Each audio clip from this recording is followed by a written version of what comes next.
1995 সালের দিল্লি, একটি রেস্টুরেন্টে তন্দুর থেকে বের হচ্ছিল পোড়া গন্ধ। পুলিশ ভিতরে ঢুকতেই তারা এমন কিছু দেখতে পায় যা পুরো ভারতকে কাঁপিয়ে দেয়। এটাই ভারতের কুখ্যাত তন্দুর মার্ডার কেস। নৈনা সাইনি এবং সুশীল শর্মা দুজনেই রাজনীতির সঙ্গেই যুক্ত ছিলেন। প্রথমে প্রেম, তারপর বিয়ে, কিন্তু বিয়ের পর থেকেই শুরু হয় সন্দেহ আর অশান্তি। করতে শুরু করেন যে নৈনার অন্য কারোর সঙ্গে সম্পর্ক রয়েছে। সেই সন্দেহে একদিন ভয়ঙ্কর রূপ নেয়।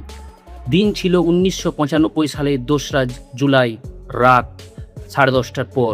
স্বামী স্ত্রীর মধ্যে তীব্র ঝগড়া শুরু হয়। অভিযোগ অনুযায়ী রাগের মাথায় সুশীল শর্মা রিভলভার বের করে, তারপর একের পর এক নৈনা ওপর গুলি চালায়। নৈনা মাটিতে লুটিয়ে পড়ে, ঘরের ভেতরে ছড়িয়ে পড়ে রক্ত আর রক্ত। কিন্তু এখানেই শেষ নয়। প্রমাণ লুকানোর জন্য সুশীল মৃতদেহকে নিয়ে যায় দিল্লির এক রেস্টুরেন্টে, যেখানে বড় তন্দুরের ভিতরে দেহ পুড়িয়ে ফেলার চেষ্টাও করে সে।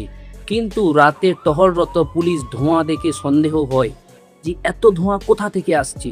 তারপর ভেতরে ঢুকে তন্দুরের ভিতরে দেখে আর উদ্ধার করে আধ পড়া এক দেহ। তদন্তে সামনে এসেছে ভয়ঙ্কর এই সত্য। গ্রেপ্তার করা হয় সুশীল শর্মাকে। প্রথমে মৃত্যুদণ্ড, পরে তা বদলে যায় যাবজ্জীবন কারাদণ্ডে।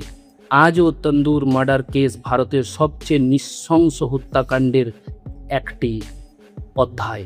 আপনারা যদি এই রকম ভিডিও দেখতে চান তাহলে ভিডিওটিতে লাইক করে চ্যানেল সাবস্ক্রাইব অবশ্যই করে রাখবেন। পরবর্তী ভিডিও আপনাদের উদ্দেশ্যেই বানানো হইবে।